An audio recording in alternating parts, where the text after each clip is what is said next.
رسول رحمت صلی اللہ علیہ وسلم ارشاد فرماتے ہیں میں مکارم اخلاق کی تکمیل کے لیے بھیجا گیا ہوں۔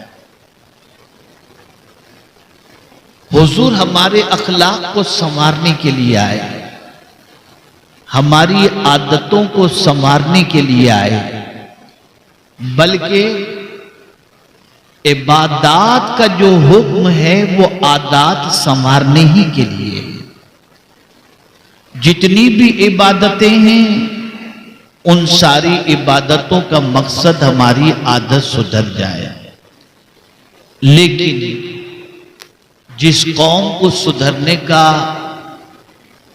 جذبہ ہی نہ ہو وہ قوم کیا سدھرے گی؟ اور حیرت کی بات ہے کہ عالمی سطح پر ہماری جو حالت ہے وہ جاننے کے باوجود بھی ہم سدھرنے کو تیار نہیں ہیں۔ تو اب نہیں سدھریں گے تو کب سدھریں گے؟ اگر کچھ نہیں کر سکتے تو کم از کم اپنے اخلاق کو تو درست کر لو، اور اگر کوئی اپنے اخلاق کو درست کر لے تو جانتے ہیں اس کا مقام کیا ہے؟ آقا کریم صلی اللہ علیہ وسلم ارشاد فرماتے ہیں تم میں مجھے سب سے زیادہ محبوب اور قیامت کے دن مجھ سے سب سے زیادہ قریب وہ ہوگا جس کے اخلاق سب سے اچھے۔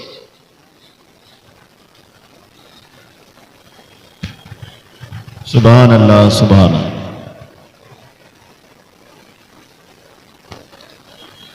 اور قیامت میں مجھ سے سب سے زیادہ دور وہ ہوگا جس کے اخلاق خراب ہوں۔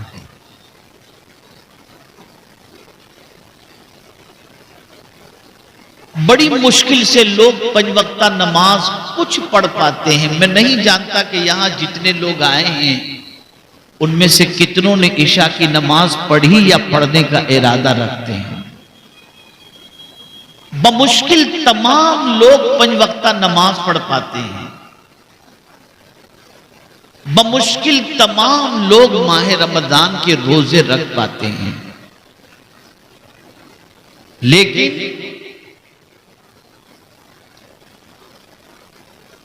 وہ خوش نصیب جو ہمیشہ روزے سے رہتے ہیں،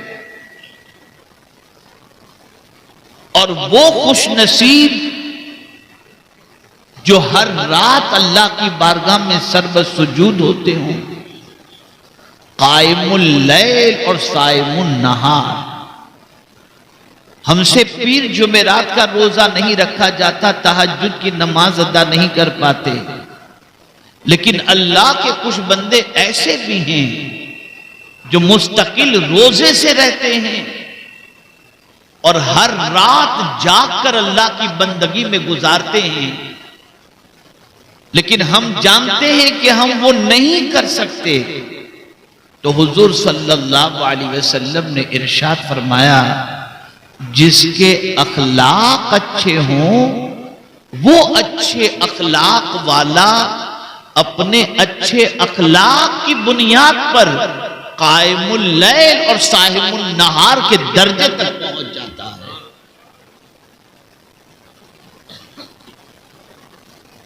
اور اسی کے ساتھ ایمان سب کو پیارا ہے، لیکن حضور صلی اللہ علیہ وسلم فرماتے ہیں وہ مومن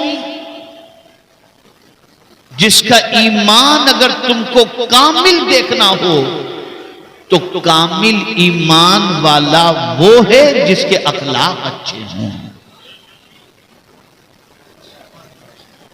وہ کامل ایمان والا ہے۔ میں ایک چھوٹا سا سوال پوچھتا ہوں، میں محسوس کر رہا ہوں ہمارے کچھ بھائی یہ سمجھتے ہیں کہ فون پہ بات کرنا، اشارے بازی کرنا، الگ سے کھڑے رہ کر کے گفتگو کرنا، یہ ساری چیزیں ہمارے لیے بالکل ضروری ہیں۔ اگر ہم نہیں کریں گے تو ہمارا پریزنس نہیں سمجھ میں آئے گا۔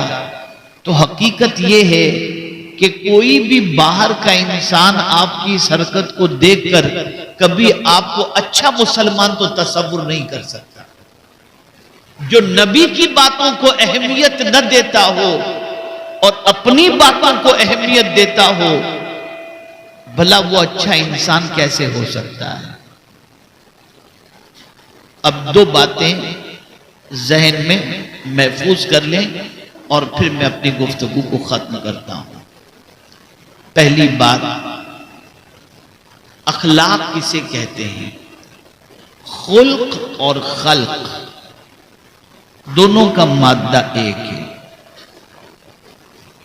خلق اور خلق یا خلق دونوں کا مادہ ایک ہے۔ خلق کہتے ہیں جو نظر آئے،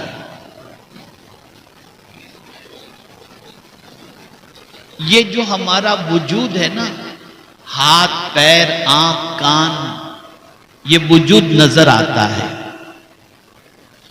تو جو آنکھوں سے دکھے، جو نظر آئے، اسے خلق کہتے ہیں، اور جو محسوس کیا جائے اسے خلق کہتے ہیں۔ اخلاق محسوس کیے جاتے ہیں۔ ایک مرتبہ درود شریف پڑھ لیں۔ اللہم صلی علی سیدنا و مولانا محمد معدن الجود والکرم وآلہ وصحابہ وبارک وسلم۔ اخلاق محسوس کیے جاتے ہیں۔ کسی کا مسکرا کر ملنا، کسی کا نرم لب و لہجے میں گفتگو کرنا، کسی کا جو ہے اچھے انداز سے چلنا، یہ ساری چیزیں جو ہے وہ محسوس کی جاتی ہیں۔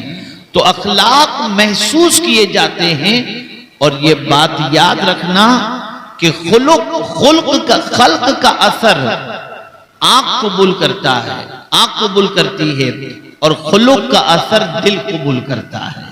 جس کے اخلاق اچھے ہوں اس کی محبت اللہ دل میں پیدا فرماتا ہے۔ رسول اعظم صلی اللہ علیہ وسلم کے اخلاق اتنے عظیم تھے، اتنے اونچے تھے کہ اللہ رب العزت جل جلالہ نے فرمایا وَإِنَّكَ لَعَلَىٰ خُلُقٍ عَظِيمٍ۔ اللہ کے رسول صلی اللہ علیہ وسلم کے اخلاق کی تعریف خود رب قدیر جل جلالہ نے فرمائی۔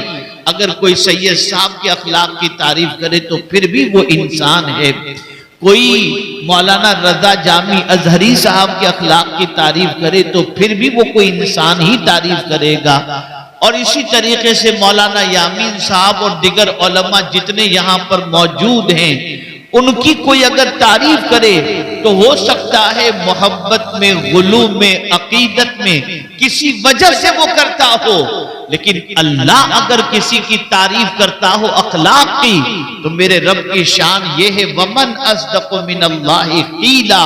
اللہ سے زیادہ سچی بات کس کی ہو سکتی ہے؟ تو مولا حضور کے اخلاق کی تعریف کرتا ہے اور فرماتا ہے وَإِنَّكَ لَعَلَىٰ خُلُقٍ عَظِيمٍ۔ لیکن اس کے باوجود، بس یہ عرض کر کے میں اپنی گفتگو ختم کرتا ہوں، آپ لوگوں کو گنہگار نہیں کرنا چاہتا، میں بس اتنی سی بات کر کے اپنی گفتگو ختم کرتا ہوں۔ جس حضور کے اخلاق اتنے عظیم کہ اللہ ان کے اخلاق کی تعریف کرے، وہ کیا کرتے تھے؟ وہ جب آئینہ دیکھتے تھے، آپ اور ہم دیکھتے ہیں تو مونچھیں تو نہیں بڑھ گئی، بال ادھر تو نہیں بکھر گئے، رنگ کالا تو نہیں ہو گیا، ہیئر اسٹائل تو صحیح ہے، امامہ صحیح بندھا ہوا ہے، کرتا صحیح، ہم آئینے میں دیکھتے تو یہ ساری چیزوں کو دیکھ کر درست کرتے ہیں، لیکن جن کے اخلاق کو اللہ نے عظیم فرمایا، وہ رسول جب آئینہ دیکھتے تھے تو کیا کہتے تھے، کیا دعا پڑھتے تھے؟ کہتے تھے اللہم احسن خلقی کما حسنت خلقی، اے اللہ میرے اخلاق اچھے فرما جس طریقے سے تو نے میری صورت کو اچھی فرمایا ہے۔ آپ مجھے بتائیے جو اتنے بڑے اخلاق کے مالک تھے وہ بھی اللہ کی بارگاہ میں مزید اچھے اخلاق کی دعا کرتے ہیں، اور آج ہمارا حال یہ ہے کہ اخلاق میں اتنے گرے ہوئے ہیں کہ جس کی کوئی انتہا نہیں، پھر بھی اپنے اخلاق کے درست ہونے کے سلسلے میں اللہ کی بارگاہ کے اندر دعا نہیں کرتے۔ میرے پیارے آقا صلی اللہ علیہ وسلم کے پیارے دیوانوں، آپ اپنے اخلاق کو درست کریں. جہاں علم کی ضرورت ہے وہیں اخلاق کی بھی ضرورت ہے. اور یہ بات اچھی طریقے سے یاد رکھیں، ماں باپ کی طرف سے اولاد کے لیے سب سے بڑا تحفہ اچھے اخلاق ہیں، اچھے آداب ہیں. اور میں سمجھتا ہوں آج کے ماں باپ اس پر توجہ نہیں دیتے. اللہ کرے کہ سرکار صلی اللہ علیہ وسلم کے صدقہ و توفیل ہماری قوم اپنے اخلاق کو درست کرنے کی کوشش کرے. اور یہ بات یاد رکھیں، جس بے ادبی کا مظاہرہ آپ اس محفل کے اندر کر رہے ہیں نا، شاید آپ کو معلوم نہیں کہ آپ اپنے رب کے غضب کو بھی دعوت دیتے ہیں اور رسول کی ناراضگی کو بھی دعوت دیتے ہیں. کتنے تعجب کی بات ہے کہ بات اللہ اور اس کے رسول کی جائے لیکن آپ کی توجہ بھی نہ ہو، آپ اہمیت بھی نہ دو، آپ اپنے میں مست رہو. اگر ایسا مزاج آپ نے رکھا تو پھر آپ تشریف کیوں لائے؟ کسی بھی دینی محفل میں جاؤ تو پوری توجہ کے ساتھ اللہ اور اس کے رسول کے ذکر پاک کو سماعت کیا کرو، اس لیے کہ اللہ اور اس کے رسول کی باتوں سے بڑھ کر کسی کی بات نہیں ہو سکتی، اور اللہ اور اس کے رسول سے زیادہ ہمارا بھلا چاہنے والا کوئی دوسرا ہے بھی نہیں. تو اپنے اخلاق کو درست کرو، اپنی عادتوں کو درست کرو، علم بھی حاصل کرو، نماز کی پابندی بھی کرو. اور یاد رکھیں اخلاق کے سلسلے میں دو چیزیں بہت اہم ہیں، ایک ہے زبان اور ایک ہے دل. آپ یاد رکھیں اللہ نے ان دونوں کو نرم بنایا ہے، دونوں میں ہڈی نہیں رکھی.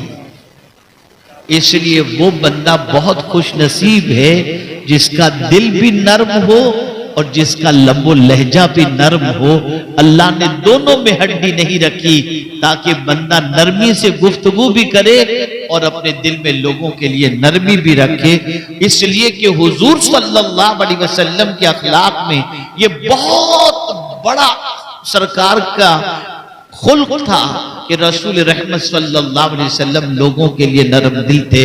اللہ کرے کہ میری یہ مختصر سی گفتگو کسی صاحب دل کے اندر اتر جائے اور وہ اپنی زندگی کو سنوارنے کی کوشش کرے. انہی کلمات خیر پر میں اپنی گفتگو کو ختم کرتا ہوں. وَمَا عَلَيْنَا إِلَّا الْبَلَاغُ الْمُبِينَ. السلام علیکم ورحمۃ اللہ وبرکاتہ.